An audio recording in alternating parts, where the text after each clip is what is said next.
Our next conic section is a hyperbola, and one of the common places you see a hyperbola is on a basketball. If you look at the tread on a basketball, the black lines, those are hyperbolas.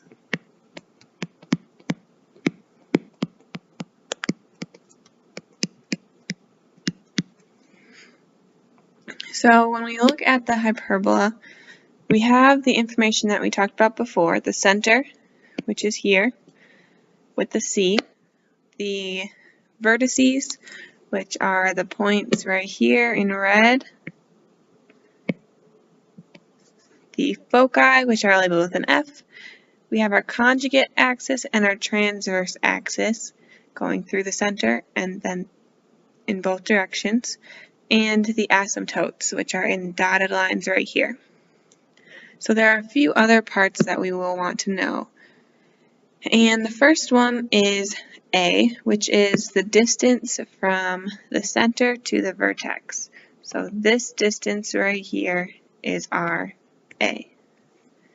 And then we also have B, which is the distance from center to rectangle, which our rectangle goes from our vertex out to the asymptote on both sides, and then connects our side here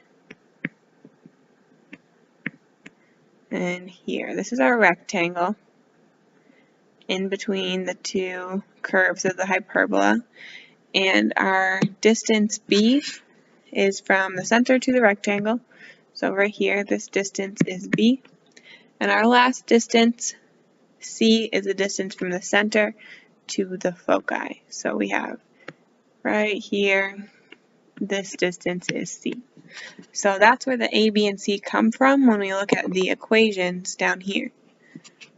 In our hyperbola, it's very similar to our ellipse, but now we have subtraction symbols in between our two pieces of the equation.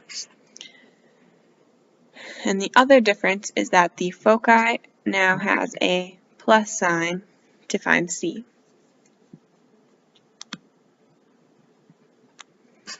Okay, so let's look at one of the examples, and we'll use some of this information up here. So first one says, for the equation of a given hyperbola, find all the information listed, then graph. So our first thing we can identify here is this is our K. So we have our Y term first. This is our K, and this is our H. So K, Y minus K, so our K is 2. And our H is supposed to be X minus H. So since it says X plus 1, that makes our H a -1. And then this down here, so we are using this equation for our hyperbola. That makes this 16 our A squared, and 25 is our B squared.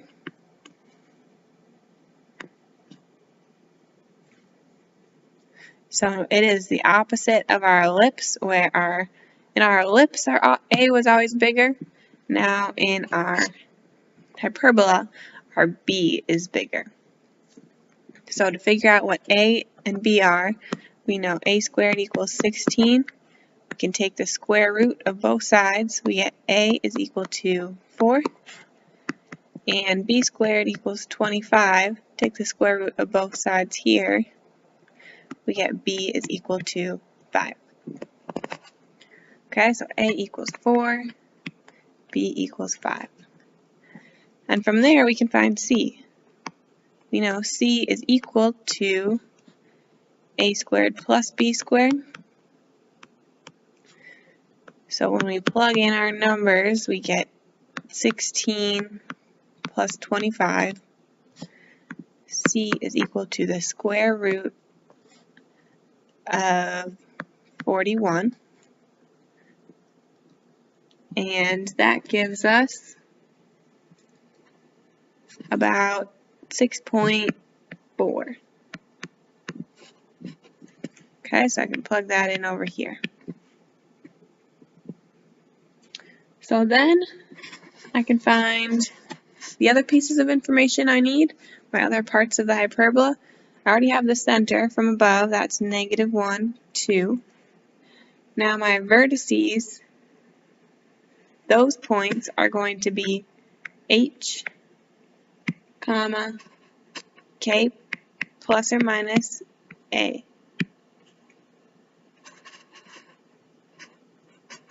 So to find those two vertices, I'm going to have an h, k plus a, and an h, comma, k minus a. So I'm going to plug in those numbers. Up here I get my h is -1, my k is 2, and my a I found was 4. So that makes my point -1, 6. And then this point I get -1, 2 minus 4. So I get -1, -2. I can put those points over here in my box.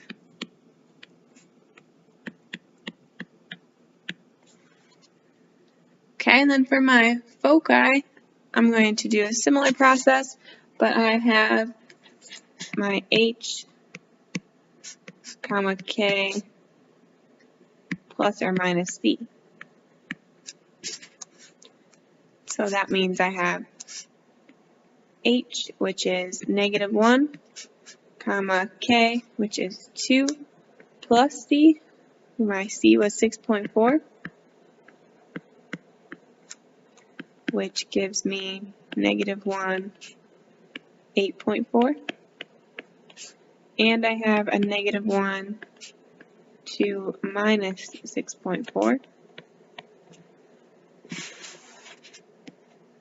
And that gives me -1, -4.4. So I'm going to fill in those points here.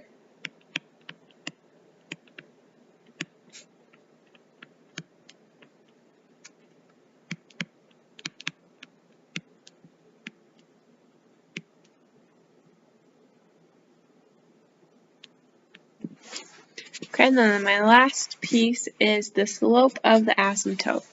So my slope of my asymptote is going to be plus and minus a over b. So my first slope I know is a 4 over 5, and my second slope is -4 over 5. So I can write that in over here. 4 over 5, and I have -4 over 5.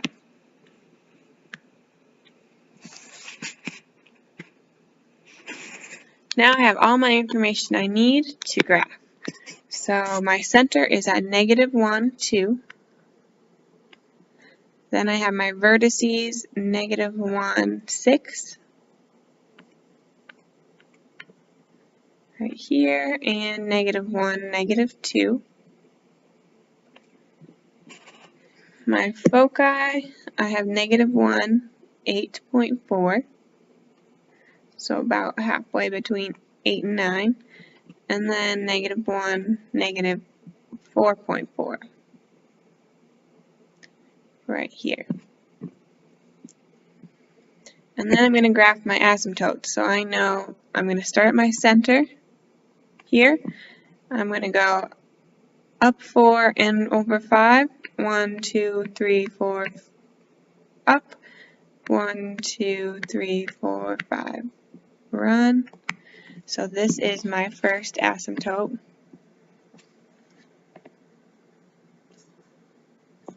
And then for my second asymptote, I'm going to go down. So it's -4. 1, 2, 3, 4, run 5. 1, 2, 3, 4, 5.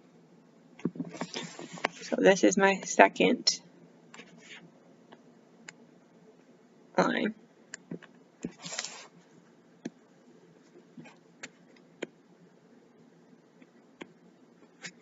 Okay, so now that I have that drawn, I can graph my asymptote.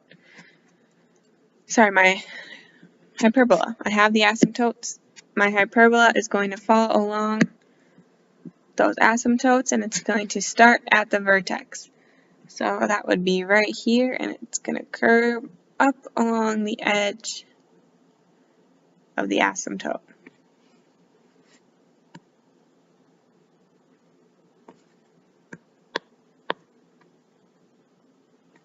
Okay, just like that. I can make this one go a little farther.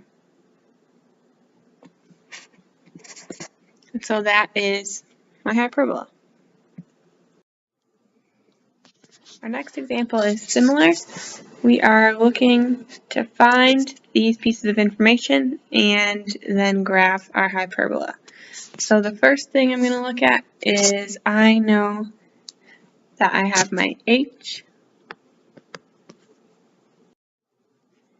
and my k right here. So my h is a 3 and my k, it's supposed to be a minus after my y, so that means my k is a -4. Then my a goes with the x term. This is my a squared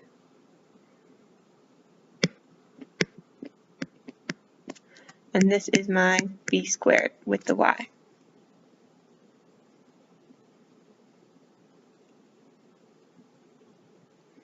Okay, and then to find a squared, I'm going to take the square root of both sides. A is equal to 6, and then b squared is equal to 9. B equals 3. So A is 6, B is 3, C is equal to the square root of A squared plus B squared, which is the square root of 45, which is equal to about 6.7.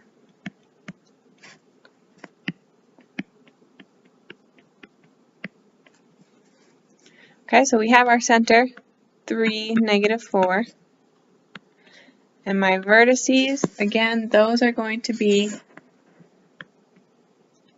h plus or minus a, comma k.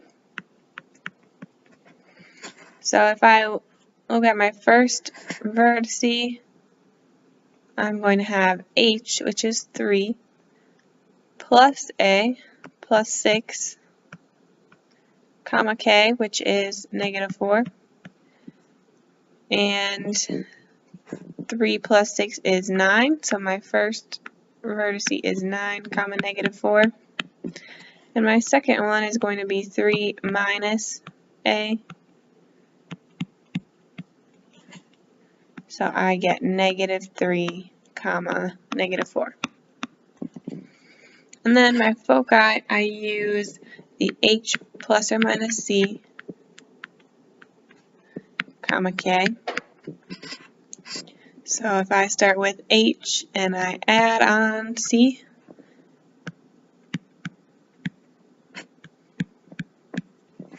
I get 9.7, comma -4. And then my second vertice, 3 minus 6.7, I get a -3.7, comma -4. Okay, and then the slope of my asymptote this time is going to be plus or minus b over a. So I'm going to have a positive 3 over 6 and a negative 3 over 6. But we can simplify that 3 over 6 into 1/2. So I get a positive 1/2 and a negative 1/2. My two slopes. Okay, so then I'm ready to graph. My center is 3, negative 4, so count over 1, 2, 3, down 1, 2, 3, 4. It's my first point. And then I can graph my vertices, which are 9, negative 4. 1, 2, 3, 4, 5, 6, 7, 8, 9. Oh, sorry, negative 4. And negative 3, negative 4.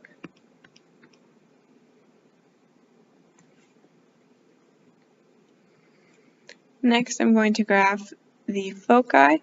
So I have 9.7, so almost to 10, and negative 4. So that foci is pretty close to my vertex. And then I'm also going to have one at negative 3.7, comma, negative 4. And then the last thing I need is my asymptotes. So I'm going to start at the center. I'm going to go up 1 over 2. So this is my first asymptote. And then I'm going to go down 1 and over 2. So this is my second asymptote. And then I'm ready to draw my graph. So I'm going to start at my vertex, and it's going to go up close along the asymptote.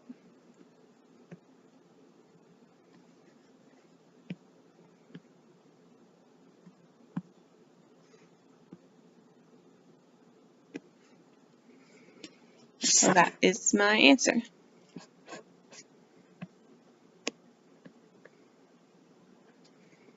Okay, in the next example, it says using the graph, write the equations for the hyperbola.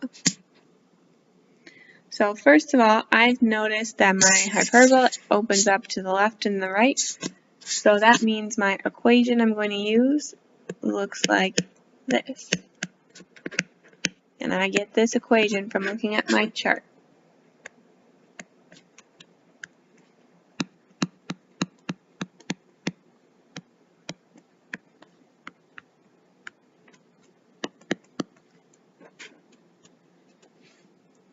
And then I also can identify the center of my graph right here. That point is 1, 2, 3, 4. So I'm going to write it over here. My center is 4, comma, negative 1. So right away I have my H and my K. So now all I need is my A and my B. So now is when that rectangle we talked about is going to come in handy. So if we look here, we draw our rectangle. So we go straight from the vertex to the asymptote on both sides and connect those points. Remember, my A is my distance from the vertex right here to the center. So if I look at this graph, I can count that distance. It is 1, 2, 3 units in between. So my A equals 3. Then my B is my distance from the center to the edge of my rectangle. If I count that distance, it is 2. So my B is 2. So now I have all the information I need. I can plug in my values. My H is 4.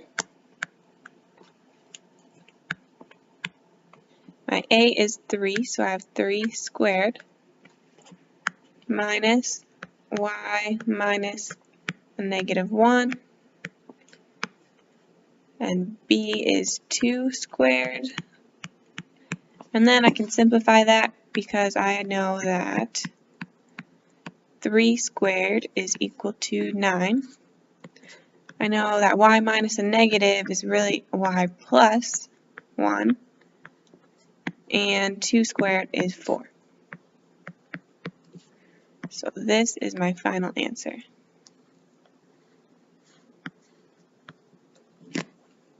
Okay, we have one more example. Write the equation of the hyperbola that meets each set of conditions. So the first one is that the vertices of our hyperbola are 0, -3, and 0, -9. So I'm going to graph this on the side.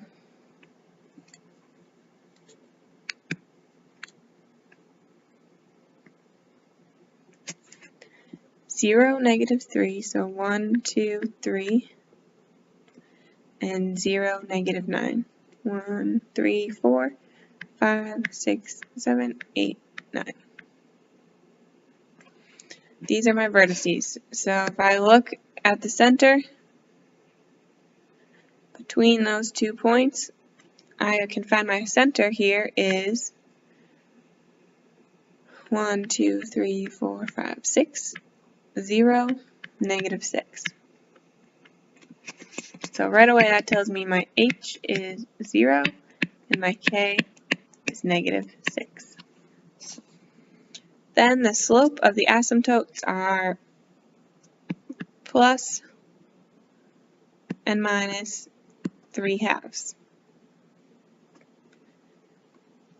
So by looking at what I have graphed so far, I know that my hyperbola is going to look something like this because of where my vertices are. They're going to be up and down. Since the center is in between, they must go up and down.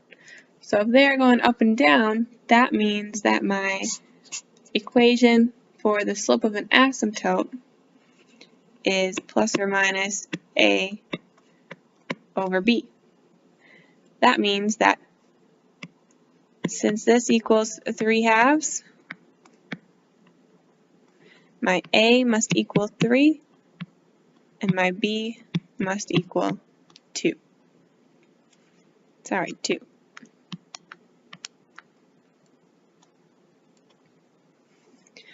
So now I have all the information I need. I know it's up and down, so I know my equation is going to look like this. Y minus k squared over a squared minus x minus h all squared over b squared equals 1. So I can plug in my k of -6. My a is 3 minus 0. My b is 2, so I can plug in that. And then I can simplify. So I know that y minus a negative is really y plus 6. 3 squared is 9. X minus 0 is just x, so I'm left with x squared over 4, and all of that equals 1. So this is my final answer.